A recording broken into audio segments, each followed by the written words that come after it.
Mtazamaji wangu na msikilizaji wangu wa chaneli hii ya Injili Nje ya Kuta za Kanisa, ama idhaa bora kabisa ya Injili hapa Tanzania na duniani. Bwana Yesu asifiwe sana. Tuanze kipindi chetu katika Utatu Mtakatifu, tukimwomba Roho Mtakatifu wa Mungu aendelee kutuhudumia tutakapoenda kujifunza neno hili, basi tukapate kupata faida kutoka katika maandiko yake matakatifu. Bwana Yesu, Mungu wetu uliye mbinguni, tunakushukuru. Asante kwa ajili ya ukuu na utukufu wako Bwana. Asante kwa ajili ya wakati huu, Mungu mwenye rehema. Asante kwa ajili ya kuniachia mimi uzima na uhai, pumzi Bwana, na msikilizaji wangu huyu. Mungu mwenye rehema, kwa wakati huu yamkini ameacha vitu vyake na shughuli zake. Mungu mwenye rehema ameamua kusikiliza maneno yako, Mungu mwenye nguvu. Kama ulivyowahudumia wengine, Bwana Yesu kapate kutuhudumia na sisi. Anza nasi katika kipindi hiki na kumaliza nasi katika jina lako takatifu, naomba na kushukuru. Amina. Basi nikukaribishe tena katika mwendelezo wa vipindi ambavyo tunaendelea kujifunza katika idhaa yetu hii. Nilianza zamani muda sana, nisingependa kurudia, lakini tumejifunza namna uumbaji ulivyotokea, dunia ilivyotokea, mwanadamu alivyotokea. Tumejifunza kwa nini tuamini maandiko matakatifu, maandiko hayo ambayo ni Biblia. Kwa hiyo tumekwenda na vipindi vya mwisho tumekuwa tukitafakari kwamba kanisa ni nini, na nilianza kufundisha tofauti ya kanisa na jengo. Kipindi hiki nimefundisha, na kama utakuwa hujapata fursa ya kuweza kusikiliza kipindi hiki, basi naomba rudia katika vipindi hivi ambavyo ni vinahusu mambo ya makanisa, basi utaweza kujua kwamba tulifundisha nini kuhusu kanisa na nikafundisha nini kuhusu jengo. Bwana Yesu asifiwe sana. Sasa leo nilitamani nisogee mbele kidogo. Nilifundisha kanisa ni nini, nikasema kanisa sio jengo, kanisa ni kiumbe kinachoishi.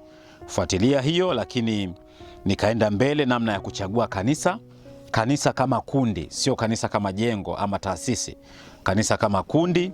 Lakini pia nikaeleza mambo muhimu ya kuyaangalia kundi linapokuwa linataka kumpokea mtu anayetaka kuingia kwenye hilo kundi. Namna ya kwanza ilikuwa ni wewe kama mimi, mtu binafsi, kuchagua kundi kwa ajili ya kumtumikia Mungu au kwa ajili ya ibada. Lakini hatua iliyokuwa imefuata mbele yake, hatua ya tatu, nilifundisha kwamba sasa misingi ama namna ambavyo kundi linatakiwa kuangalia linavyopokea watu. Bwana Yesu asifiwe sana. Kwa hiyo nikaeleza hapo, nafikiri kabisa kwamba hatuna shida. Sasa leo nataka niende mbele kidogo kufundisha kwamba kanisa lilianzaje. Tumeshajifunza kwamba unakuta kabla karne ya 13 ni kwamba Biblia ama waandishi wa Biblia ama watu kama kundi, hilo kanisa, kundi la watakatifu, kundi la watu walioamua kukusanyika kwa ajili ya kumtumikia Mungu, walikuwa wanatem kanisa kama kundi. Lakini karne ya 13 kuja huku juu, ndio mkanganyiko ukaanza kuchanganywa kati ya kanisa kama kundi na jengo. Kwa hiyo watu wengi wanasema Jumapili naenda kanisani, maana yake anaenda kwenye jengo la ibada. Kimsingi yeye ndio kanisa, ila anaingia kwenye jengo la ibada. Na ukitaka kuhakiki hili, nimeeleza kwamba unakuta Paulo anasema ulisalimie kanisa lililoko ndani ya nyumba yako. Sasa nikasema, je, kwamba kanisa lilikuwa kama jengo yalivyo makubwa sasa hivi, kwamba yalikuwa ndani ya nyumba ya mtu? Maanake kulikuwa na kitu ambacho Paulo alikuwa anataka kutueleza kwa undani. Bwana Yesu asifiwe sana. Sasa ninapotaka kujenga msingi wa mwanzo wa kanisa, tukumbuke kwamba Mungu, kwa sisi ambao tunaamini katika uumbaji, Mungu ndiye aliyeumba mwanadamu. Na hata wenzetu Waislamu wanakubali, sijui madhehebu mengine, lakini nimepata kumsikia shehe mmoja akifundisha kwamba Mungu ndio aliyeumba. Na ikimpendeza Mungu nitakuwa naweka hivyo viklipu hapo, utakuwa unaona namna ambavyo wenzetu pia wanakubali kwamba mwanadamu asili yake ni uumbaji. Achana nao na sayansi, kwa sababu nadharia hiyo mimi siko huko, sijasoma hizo physics, kemia, sijui na vitu gani vingine, nilishaviachaga nikakimbia siku nyingi sana. Kwa ninaamini mwanadamu aliyeumbwa kwa sura na mfano wa Mungu, ndivyo Biblia inavyoniambia.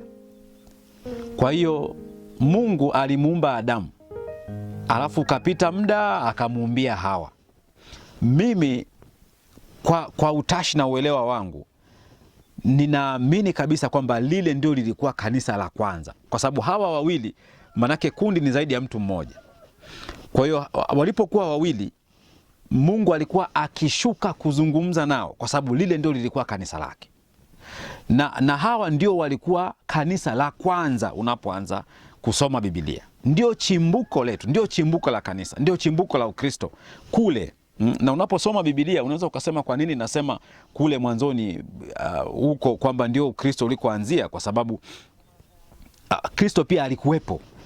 Unaposoma kitabu cha Musa, kitabu cha Mwanzo kilichoandikwa na Musa, anasema kwamba Mungu alimuumba mtu kwa sura na mfano wake. Alafu ukiendelea kusoma na vitabu pia vya Agano Jipya vya Injili vinakubali hakuna kitu kilichofanyika pasipo yeye. Neno ni nani? Huyo neno alikuwako wapi? Neno si ndio nani? Na hakuna kilichofanyika pasipo yeye. Manake Kristo alikuweko na alikuwa akijidhihirisha. Ukisoma vizuri, kama ni msomaji mzuri wa Biblia utagundua. Ukisoma kule kwa Ibrahimu alikwenda kumtoa mtoto wake, kwamba Mungu alimwambia nitolee huyo mtoto wako. Ibrahimu baba wa imani, alafu muangalie Isaka, alafu muangalie kondoo aliyekuwa amenasa pembe zake katika mti. Sijui kama utapata tafsiri hiyo kwamba yule kondoo alikuwa ni nani, ama yule kondoo alifikishwaje pale. Okay, hiyo inaweza ikawa ni mbali sana. Naweza nikakurudisha nyuma wakati Adamu anagundua kwamba ametenda dhambi na amemkosea Mungu. Ukisoma maandiko matakatifu anasema alijificha kwa magome ama matawi ya miti. Lakini Mungu aliposhuka, pamoja na dhambi aliyokuwa nayo Adamu, bado kuna mnyama aliyekufa. Kuna mnyama aliyekufa. Kuna mnyama aliyekufa. Kuna damu iliyomwagika ili Adamu aweze kusitirika. Adamu Mungu akampa nini? Akamsitiri kwa ngozi. Yule mnyama aliyekufa alikuwa ni mnyama gani na alikuwa anamaanisha nini? Kwa hiyo kama Mkristo ni lazima wakati mwingine uwe unawaza, unakwenda mbali kidogo. Unaposoma Biblia usisome tu Biblia alafu kaishia hapo ukatupa tu kwamba ndivyo ilivyo alafu kaondoka ukaenda zako. Ni kiu yangu kwamba uwe unafika mahali unatafakari kwamba hivi Mungu anataka kusema nini, ama Mungu alitaka kusema nini na watu wake. Mungu akubariki sana. Kwa hiyo huo ndio msingi wa kanisa. Unakuta limetoka kule kwa Adamu, likavuka likaja kwa Seti, likavuka likaja kwa kina Nuhu, likavuka na watoto wake watatu. Lile ndio kanisa. Kwa hiyo kulikuwa na kanisa la namna hiyo. Nuhu alikuwa mtu mkamilifu. Tutakuja kujifunza kwa nini Nuhu awe mkamilifu, kwa sababu Nuhu alikuwa akiishi katika sehemu ambayo ilikuwa na dhuluma, sehemu mbaya kabisa yenye kila aina ya uovu. Lakini Nuhu aliweza kupenya. Kwa nini Nuhu alipenya? Mungu akubariki sana. Kwa hiyo msingi wa kanisa tuutolee kule mbali. Tunapokuja tunafika mahali tunamwona Yakobo, kwamba Mungu sasa anamwambia kuanzia leo hautaitwa Yakobo bali utaitwa Israeli. Kwa hiyo kuna mkusanyiko pale. Watu 70 wanaingia Misri, alafu wanatoka watu mamilioni kurudi katika nchi ambayo Mungu alikuwa amefanyeje? Amewaahidi na amewapa babu zao, nchi ya Kanaani. Kwa hiyo lile lilikuwa ni kusanyiko la watu wa Mungu, ni kanisa lake, ni kusanyiko la watu wa Mungu. Japokuwa kulikuwa na shida kwa sababu katika lile kusanyiko walipotoka hawakutoka Waisraeli peke yake. Kuna watu ambao waliambatana nao, na hao watu ndio waliokuwa wanawaletea shida wana wa Israeli. Unaweza usinielewe, rudi nyuma kule kwa Ibrahimu. Mungu anamwambia toka wewe, anamwambia toka wewe katika familia yako, katika ukoo wako, katika uzao wako, toka wewe, alafu nenda katika nchi nitakayokuambia mimi uende. Huwa tunafika mahali tunasema kwamba Ibrahimu ni baba wa imani kwa sababu ya kumtoa Isaka. Hapana, hiyo ni nyongeza. Lakini leo hii ni sawa na wewe ukiambiwa acha ndugu zako, acha mali zako, acha vitu vyako. Ukisoma vizuri kuna maneno ambayo tunayachanganya, Abraham na Abrahamu, au neno kwa Kiswahili Ibrahimu. Ukisoma Biblia neno Abraham lilikuwa na maana yake, neno Abraham lina maana yake. Huyu alikuwa ni mfalme wa miungu ambayo ilikuwa inaabudiwa, miungu ya asili ya kienyeji. Ndio neno hili Abraham, na yeye alikuwa ni mfalme. Hata Sara mkewe alikuwa ni mfalme wa miungu wakati huo kule alikokuwa. Mungu anamwambia ondoka wewe, na tunakumbuka kama tunasoma Biblia vizuri katika lile jangwa lile katika lile bonde lile mimi sitaka kumengenya kila kitu kule ambako watu walikuwa wanaambia tujenge sasa nyumba ili tukamfikie, tujenge mnara utakaomfikia Mungu kule mbinguni. Kwa hiyo ndiko alikotokea Abraham, nitumie neno hilo. Lakini unapokuta neno Abraham, ni Mungu alimbadilisha kwamba sasa hautakuwa mfalme wa miungu, bali utakuwa mfalme kutumika katika ufalme wa mbinguni. Bwana Yesu asifiwe sana. Na ndio neno Ibrahimu kwa Kiswahili watu wengi wanachanganya. Kwa hiyo imani ya kwanza tunayoiona kwa Ibrahimu ni kukubali kuacha ndugu zake ili kwenda kule ambako Mungu alikuwa anamuita aende. Na tukisoma hii, Mungu hakumuita Ibrahimu peke yake. Mungu alianza na baba yake Tera, kama nitakuwa nakumbuka vizuri. Tera akatoka kule walikokuwa akakomea njiani. Kwa hiyo Mungu akaona kwamba kama huyu amekomea hapa, inatakiwa sasa nimuite mtoto wake kutoka hapa kwenda katika nchi ambayo mimi nataka huyu mtu aende. Bwana Yesu asifiwe sana. Kama unasoma Biblia vizuri, soma. Utasoma kuna mahali alifika Haran, akasimama pale. Alafu Mungu anamwambia Ibrahim, toka wewe hapo. Kwa hiyo kulikuwa na vipindi vya kukung'uta miungu waliokuwa nayo hatua kwa hatua. Kuna somo nimefundisha kwamba tembea ama nenda umbali fulani, ondoka, jitenge, nenda sehemu fulani ili ukakutane na Mungu. Wakati mwingine Mungu hawezi kufanya kitu kwenye hali hiyo ambayo uko hapo. Ni lazima utoke mahali hapo ili Mungu afanye kitu katika maisha yako. Bwana Yesu asifiwe sana. Kwa hiyo Ibrahimu anatoka Ibrahimu anakwenda. Tunamwona Isaka mtoto wake wa pekee. Sasa mwangalie Ibrahimu, mwangalie na Mungu Baba Jehova. Mwangalie Isaka, mwangalie na Yesu Kristo jinsi alivyojitoa, au Mungu Jehova alivyomtoa mwanawe mpendwa ili afanyike nini? Ukomboze katika maisha yetu. Mwangalie na huyu hapa. Mwangalie Ibrahimu, mwangalie na Isaka, mwangalie na huyu kondoo. Bwana Yesu asifiwe sana. Kuna masomo tutakuja kujifunza hapo. Kwa hiyo tumeenda, wameingia watu 70, alafu wakatoka watu mamilioni kurudi katika nchi ambayo Mungu alikuwa anataka. Lakini Ibrahimu anafanya nini? Ibrahimu anafanya kosa lile lile la kuondoka na Lutu. Mungu hakumwagiza Ibrahimu haondoke na Lutu. Biblia inasema kwamba wale walikuwa ni kama wajomba, kwa hiyo mtu na mpwa wake. Kwa hiyo Mungu alimtaka Ibrahimu mwenyewe ndio atoke. Lakini Ibrahimu akaona ngoja nisitoke mimi, nimchukue ndugu yangu. Ukisoma Biblia, na kama ni msomaji mzuri wa Biblia, utasoma uko Sodoma na Gomora, vitu gani, ugomvi ambao uliingia kati yao na vitu kama hivyo. Lakini baadaye bado Mungu alimuinua Ibrahimu na kumkomboa ndugu yake Lutu wakati hiyo sehemu imevamiwa, wakapigwa na vitu vikatekwa. Bwana Yesu asifiwe sana. Sasa nisingependa kurudi huko, nakuwa naongea maneno mengi sana alafu napoteza kile ambacho nataka kusema. Kwa hiyo hilo ndilo kanisa liliko kwenda. Na ukisoma Ibrahimu, Biblia inasema kwamba Ibrahimu alikuwa ni rafiki wa Mungu. Ibrahimu alikuwa anaweza akasikia, akakaa na Mungu kwa namna ya tofauti kabisa. Kwa hiyo kanisa likaenda mpaka liliko kwenda, mpaka tunafika sisi kwamba Yesu anakuja anatukomboa. Tunaanzia mahali pale tunakwenda. Maana ndio msingi wale wanafunzi kuanzia kwa Yohana, wanafunzi wa Yohana, maana ile ilikuwa ni maandalio ya kanisa. Lile lilikuwa ni kanisa kwa sababu ni kusanyiko la watu, eklesia, kusanyiko la watu watakatifu kwa ajili ya matumizi ya Mungu. Watu waliowekwa wakfu kwa ajili ya matumizi ya Mungu. Lile ndio kanisa, na huo ndio mwanzo wa kanisa. Kwa hiyo tunakwenda mpaka mitume.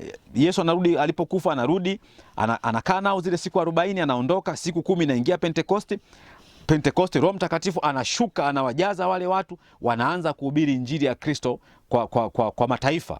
Anaanza kuhubiri injili ya Kristo kwa mataifa, kanisa la Mungu linaanza kujengeka tena. Alafu pale tunaona kwamba wako watu takribani 7 kama nitakuwa nakumbuka, ambao wale mitume walisema kwamba hatuwezi kuiacha kazi ya Mungu tukawahudumia wanadamu. Basi ni vyema sasa tuchague watu watakaosimama, kwa sababu malalamiko na watu ambao walikuwa ni wazee na vitu kama hivyo, na watu wengine ambao walikuwa wanashindwa kufikika ili waweze kufikiwa. Mmoja wapo Stefano, wengi tunamjua huyo. Je, wale wengine 6 unawafahamu?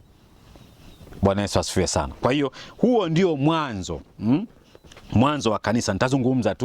Nitazungumza ili kukupa mwanga na wewe uwe na ABC ya kujua kwamba kanisa lilianzia wapi. Kwa hiyo ndio maana unakuta katika Agano Jipya maandiko mengi yanasema kanisa liloko maeneo fulani, kanisa liloko maeneo fulani. Sio jengo, kanisa liloko maeneo fulani, kanisa liloko maeneo fulani.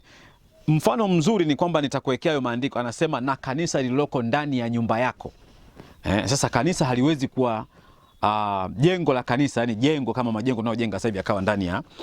Kwa hiyo mimi hapa nimeeleza kwamba mwendelezo, anasema sio mwendelezo tu wa taifa la Israeli, kwa sababu Mungu alipochagua pale Yakobo alipopambana na Mungu maeneo fulani, alafu akamwambia kwamba kuanzia leo hautaitwa Yakobo, nitakuita Israeli. Kwa hiyo yule pia lilikuwa ni kusanyiko, lile ni kundi ambalo alikuwa nalo.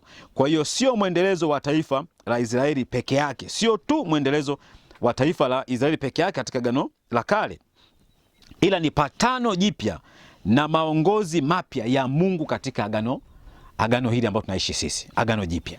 Patano jipya ama maongozi mapya katika Agano Jipya. Bwana Yesu asifiwe sana. Kwa hiyo ndio uelewe kanisa lilikoanzia. Tunapotaka kupambanua zaidi kwa nini liko namna hiyo, pointi ya kwanza ni kwamba kama siri ambayo vizazi vingine havikujulishwa. Unaposoma maandiko ya Mtume Paulo, unaposoma Efeso 3:4-5, nataja mlango na aya. Naamini sasa kwamba utakuwa umekomaa na wewe kidogo. Ama ukisoma waraka wa Paulo kwa Wakolosai 1:26, ama ukisoma waraka wa Paulo kwa Warumi 16:25 mpaka hiyo. Kwa hiyo unaweza ukaona kwamba ni kama siri ambayo ilikuwa imefichwa ama siri ambayo haikujulishwa kwa wale wa zamani, lakini sasa tunajua kwamba kanisa ni kusanyiko la nani? La watakatifu wanaomtumikia Mungu. Kusanyiko la watakatifu, sio jengo. Kanisa ni kusanyiko la watakatifu. Na nilishafundisha somo hili. Pointi ya pili ni kwamba Yesu mwenyewe katika Mathayo 16:18 aliposema juu ya mwamba huu nitalijenga kanisa langu. Hapa pia napo pana shida, tutakuja kufundishana vizuri. Watu wengi wanafikiri kwamba, na hapa ndio ambapo kuna tabu sana kwa mitume na manabii. Pointi ya kwanza, Yesu alipozungumza habari kwamba kanisa litajengwa ama litaachwa katika misingi ya manabii na mitume. Kwa hiyo manabii na mitume wamejipatia haki miliki ya kuona kwamba wao ndio chanzo ama ndio kama wana hati miliki ya kusanyiko la Mungu. Na hapa anasema juu ya mwamba huu, Yesu Kristo anasema juu ya mwamba huu nitalijenga kanisa. Sasa nitakuja kufundisha hili somo. Kuna wimbo mmoja wao tunaimba mwamba mwamba mwamba mwamba mwamba mwamba Yesu. Kwa nini tuseme Petro ndio mwamba? Kwa nini tunasema kwamba Yesu ndio mwamba? Yaani kuna technical issue ambazo sisi wenyewe wa Kristo tunajichanganya. Mwamba ule haukuwa Petro. Watu wa kwanza wanaoamini, na ndio maana nasema kwamba unaposoma Biblia angalia hizi laini tatu: lugha ya moja kwa moja, lugha ya mafumbo, ama lugha ya mifano na picha, kwamba Yesu alikuwa anataka kumaanisha nini. Kama ni msomaji mzuri wa Biblia wana wa Israeli walipoanza safari ya kutoka Misri kurudi katika nchi ya Kanaani, walikuwa na malalamiko mengi sana njiani. Na yale malalamiko, kwa mfano wa Lutu na Ibrahimu, kosa la Ibrahimu kumbeba Lutu ndiyo matatizo yaliyowagharimu wana wa Israeli walipotoka Misri kurudi katika nchi ya Kanaani. Mle ndani kulikuwa na mataifa tofauti tofauti, lakini katika lawama zao sio mara moja ama mara mbili, Mungu anamwagiza Musa kupiga miamba. Nazungumzia miamba manake ni katika stage tofauti tofauti alizokuwa anapita. Kuna sehemu alifika akamwambia piga mwamba. Kuna sehemu alifika akamwambia zungumza na mwamba. Kwa nini hatusemi mwamba ule ni Petro? Ama kwa sababu tunaona kule ilikuwa sio? Lakini huku kwenye Agano Jipya Mungu ana uwezo wa kufanya mambo yake. Huku mbele mitume waliwaona wakina Elia, Kwa hiyo hata kule kwenye wana wa Israeli, Mungu angelikuwa na kichwa namna hiyo, angelisema kwa habari ya Petro kwamba ndio mwamba.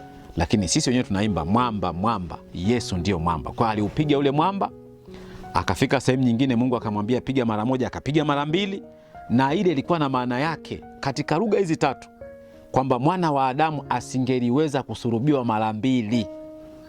Ndio maana alimwambia mara moja kwamba Kristo angekufa ili atukomboe mara moja. Na ukisoma Biblia vizuri katika Agano la Kale na Jipya, linasema kwamba kama wenzetu walivyounywea ule mwamba, ni mwamba upi? Kwa hiyo sisi kwa uvivu wetu wa kusoma maandiko na kutafakari, tunajikuta kwamba tunaamini kwamba kanisa limejengwa katika msingi wa manabii na mitume. Sikatai hivyo vitu, lakini nachotaka nifundishe neno la Mungu vile lilivyo. Yaani tunataka tumpeleke Kristo vile alivyo. Biblia inaniambia nini, na ndicho nitakachokizungumza. Kwa hiyo anaposema kwamba juu ya mwamba huu, neno la kwanza, wenzetu wasomi kwenye contemporary hizo Biblia na matakataka mengine tunayosoma humo ndani, vitabu vingine tunavyovisoma humo ndani, vinatuambia kwamba wakati huo inawezekana Yesu alisimama juu ya mwamba fulani. Yaani waliposimama na mitume walikuwa juu ya mwamba fulani na wanafunzi. Kwa hiyo alikuwa anazungumzia juu ya mwamba aliposimama. Lakini mithili ya mwamba ule ni kwamba alikuwa anazungumza yeye kama chanzo cha kanisa, na juu ya ule mwamba ndipo kanisa lake litakapojengwa. Biblia inasema kwamba kama mawe yaliyo hai, yale mawe yalijengwa juu ya msingi wa jiwe lililo hai. Jiwe hilo ni nani? Jiwe hilo ni Yesu Kristo. Kwa mimi ni kuache hapo, nisitumie muda mwingi. Lakini jambo la pili ni kwamba juu ya mwamba huu ndio kanisa lilipojengwa. Maana yake tungekuwa tunatafuta kanisa kama jengo, tungeliona jengo, Yesu angelijenga jengo pale. Lakini hapa kujengwa jengo. Lakini kutokea kwake kama yeye kuwa kichwa cha kanisa, tutajifunza huku mbele. Maana yake wengi wanajengwa kutokea pale. Bwana Yesu asifiwe sana. Na tukumbuke kwamba sasa tukiacha huku nilikotoka kwenye Agano la Kale, kwamba kuanzishwa kwa kanisa kulikuwa ni siku ile ama katika sikukuu ya Pentekosti. Unaposoma Efeso 4:8 mpaka 10, kwamba kanisa la Mungu lilianzia hapo. Mimi sintasoma, nataka wewe usome ili mimi nikimbizana muda, kwa sababu nitakaporudi kwenye maandiko nianze kutafuta, kuna vitu ambavyo vitakuwa vinapungua. Lakini sababu ya 4 ni kwamba kuanzishwa kwa mwili wa Kristo kwa ubatizo wa Roho Mtakatifu. Unaposoma waraka wa kwanza wa Paulo kwa Wakorinto 12:13, Matendo ya Mitume 5:11, Matendo ya Mitume 1:5, ukasoma 2:4, ukasoma 11:15 mpaka 16. Hizi nizotaja ni milango na aya yake, milango na aya. Kwa hiyo aya ya kwanza ni Matendo 1:5, ya pili usome Matendo 2:4, ya tatu usome Matendo 11:15 mpaka 16. Na ukitaka kuelewa vizuri, soma pia kitabu cha Matendo ya Mitume, utapata kujua kwamba kanisa lilianzishwaje. Unaweza ukajua kanisa lilianzaje. Kwa hiyo leo hii makosa ambayo watu wengi wanafanya, na nimekuwa nafundisha mara nyingi kwamba wengi watafia kwenye taasisi na wengi wanafia kwenye taasisi. Hawafi kama kusanyiko ama kundi la Wakristo linalomtumikia Mungu, kama watakatifu wanaomtumikia Mungu hapa duniani. Wanakufa kama wafia taasisi. Kwa hiyo tuelewe kabisa kwamba mwanzo wa kanisa ndio huo, na ndiko chimbuko la kanisa lilikoanzia. Mungu akubariki sana kwa mafundisho haya kidogo, lakini ninaamini kabisa kwamba yatakuwa yamekufungua, yamekupa kitu fulani katika maisha yako ya kimwili na ya kiroho pia. Kama una mambo ya kuzungumza na sisi, basi tupigie. Mambo ya kuzungumza na mimi nipigie kwa 0784662210, ama niandikie barua